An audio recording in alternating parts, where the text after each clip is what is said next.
Bunlar dünyanın en korkutucu 5 siren sesi. Hangisinin sizi en çok korkuttuğunu yorumlara yazın. Bölüyorum ama herkes tavşanımın çirkin olduğunu söylüyor. Sence tatlıysa videoyu beğenip kanalıma abone olup yorumlara kalp atar mısın? 1. Sirodron. Ah, bu ses beni altıma işettiriyor. 2. ASA Hurricane.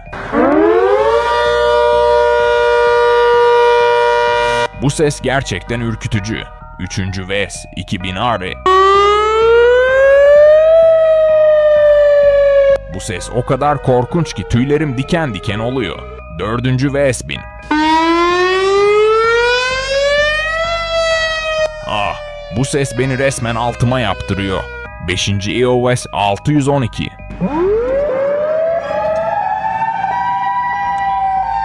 Bunu duymak istemezsiniz. Aşırı ürpertici.